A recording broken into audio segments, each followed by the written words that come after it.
आता तुम्हीही आमचे आवडते टॉयज ऑर्डर करू शकता www.kuntunkids.com वरून. लिंक डिस्क्रिप्शन मध्ये आहे. गट्टू गेला नॅशनल पार्कला. गट्टू आणि चिंकी शाळेमध्ये होते आणि त्यांचा जिओग्राफीचा तास चालू होता. दोघेही लक्ष देऊन टीचरचं बोलणं ऐकत होते. मुलांनो, आज आपण प्राणी आणि त्यांच्या सवयींबद्दल अभ्यास करणार आहोत. आपण हेही शिकणार आहोत की कोणकोणत्या प्राण्यांना कुठे कुठे राहायला आवडतं. आपण हेही शिकणार आहोत की त्यांच्या खाण्यापिण्याच्या सवयी किती वेगवेगळ्या असतात. सगळी मुलं लक्ष देऊन टीचरचं म्हणणं ऐकत होती. सगळ्यात आधी आपण शिकू अस्वलाबद्दल. तुम्ही सगळ्यांनी आपापल्या पुस्तकांमध्ये बघा. तुम्हाला अस्वलाचा फोटो दिसेल. सगळी मुलं आपल्या पुस्तकात बघतात तेव्हा त्यांना मोठ्या बेअरचा फोटो दिसतो. मुलांनो, हा एक स्लॉथ बेअर आहे. अस्वलाची ही जाती सगळ्यात जास्त बघायला मिळते.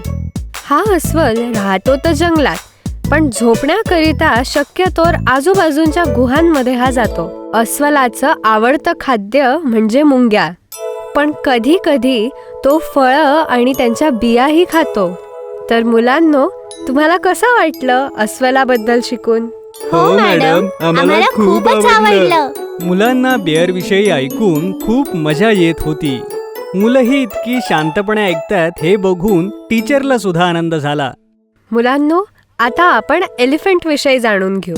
एलिफंट हा जंगलातला सगळ्यात मोठा प्राणी असतो आणि जे एलिफंट्स भारताच्या जंगलांमध्ये मिळतात ते जगातल्या सगळ्यात मोठ्या मॅमल्स पैकी एक आहेत. एलिफंट्सला आपल्या परिवारासोबत राहायला खूप आवडतं, म्हणून शक्यतो ते एकत्रच फिरत असतात. एलिफंट्सला गवत, पानं आणि केळी खायला खूप आवडतं आणि ते एका दिवसात कमीत कमी 330 पाऊंड अन्न खाऊ शकतात. काय? 330 पाऊंड अन्न? एवढं सगळं खाणं कसं काय खातात एलिफंट्स? असं यासाठी आहे कारण त्यांचं शरीर हे खूप मोठं असतं, म्हणून त्याला खूप सारं खावं लागतं. कळलं मुलांनो? सगळी मुलं होकारार्थी मान हलवतात. मॅम, हे सगळे ॲनिमल्स आम्हाला कुठे बघायला मिळू शकतील? तसं तर हे प्राणी झू मध्ये पाहायला मिळतात, पण ते त्यांचं खरं घर नसतं. या प्राण्यांना जर तुम्हाला त्यांच्या नॅचरल हॅबिटॅटमध्ये म्हणजेच यांच्या खऱ्या घरांमध्ये बघायचं असेल तर तुम्हाला नॅशनल पार्कला जावं लागेल. शाळा सुटते आणि सगळी मुलं आपापल्या घरी निघून जातात. गट्टू चिंकी ही घरी पोहोचतात तर बघतात की बाबांचे एक जुने मित्र मोनू अंकल आलेले आहेत. या मुलांनो, बघा तुम्हाला भेटायला कोण आलंय. नमस्ते काका. अंकलजी. नमस्ते मुलांनो, कसे आहात तुम्ही दोघं? एकदम मस्त काका. मुलांनो, मोनू काका तुम्हाला फिरायला घेऊन जायला आले आहेत. चला सांगा, तुम्हाला कुठे जायचंय? गट्टू आणि चिंकी खूप खुश होऊन जातात आणि दोघांना एक आयडिया सुचते. दोघेही एकत्रच ओरडून म्हणतात, आम्हाला नॅशनल पार्क मध्ये फिरायला जायचंय. नॅशनल पार्क शहरापासून थोडं दूर होतं, त्यामुळे गट्टू चिंकीची 2 दिवसांची ट्रिप होती मोनू अंकल सोबत. आई दोघांच्याही बॅग पॅक करून देते आणि मोनू अंकल गट्टू आणि चिंकीला नॅशनल पार्क कडे जाण्यासाठी निघतात. गट्टू आणि चिंकी नॅशनल पार्कला पोहोचले आणि मोनू अंकल जंगल सफारीचे तिकीट्स घेऊन येतात. दोघे खूप जास्त एक्साइटेड होते. ते दोघेही मोनू अंकलच्या मागे मागे जातात. समोर खूप मोठं गेट होतं ज्यावर 2 लायन्स होते आणि त्या गेट मधून एंट्री करताना त्यांनी मोठे मोठे बोर्ड्स पाहिले ज्यामध्ये बऱ्याच प्रकारचे मॅप्स होते. काही बोर्ड्सवर लिहिलं होतं की इथे कचरा टाकायला मनाई आहे. गट्टू आणि चिंकी, आपली जंगल सफारी 2 तासाची असणार आहे. ते बघा, आपल्या जीप मध्ये ड्रायव्हर आणि गाईड आपली वाट बघत आहेत. मोनू अंकल आणि गट्टू चिंकी गाडीत जाऊन बसले. जीप स्टार्ट झाली आणि पुढे जाऊ लागली.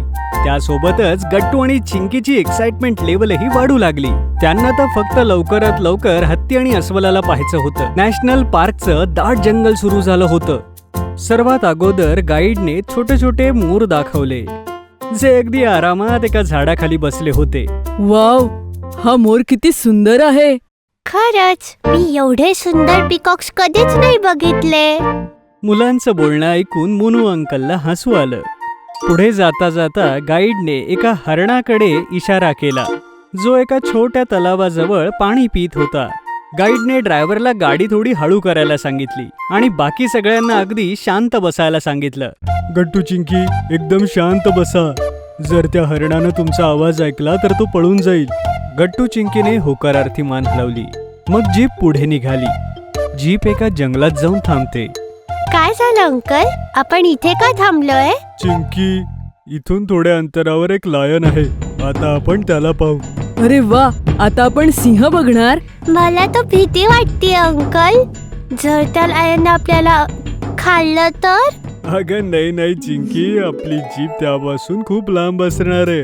तो आपल्याला पाहू शकणार नाही.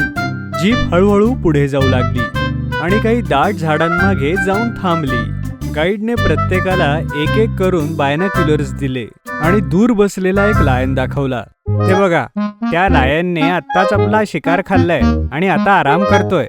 किती मोठा सिंह आहे हा. मला तर याला बघून खूप मजा आली.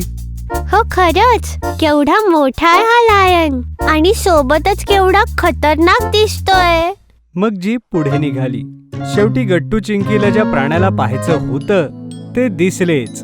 त्यांच्या आजूबाजूची जमीन थरथरू लागली आणि त्यांनी पाहिलं की खूप मोठा हत्तींचा कळप त्यांच्या समोरून जात होता.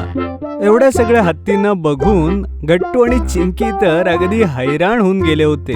बाप रे, किती मोठा हत्ती आहे आणि याचे मित्र सुद्धा.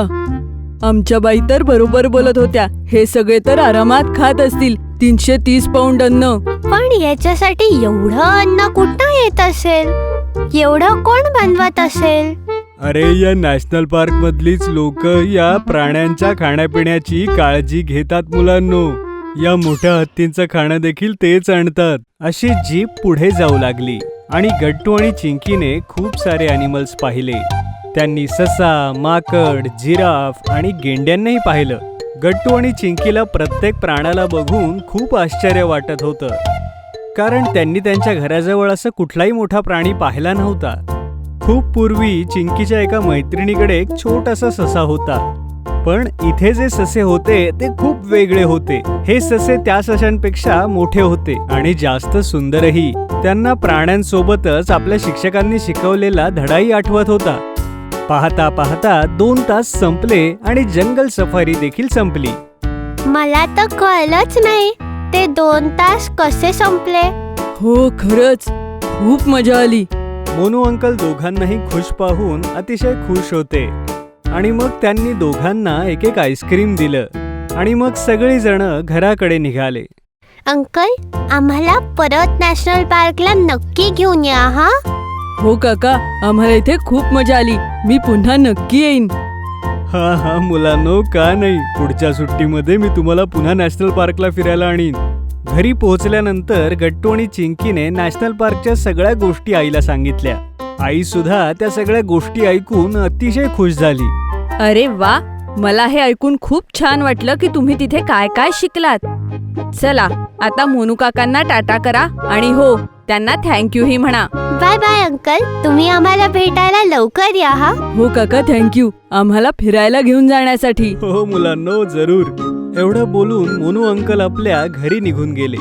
दुसऱ्या दिवशी शाळेत पोहोचून त्यांनी आपल्या सगळ्या मित्रांना आणि शिक्षकांना सांगितलं की नॅशनल पार्कमध्ये त्यांनी किती प्राणी बघितले ते.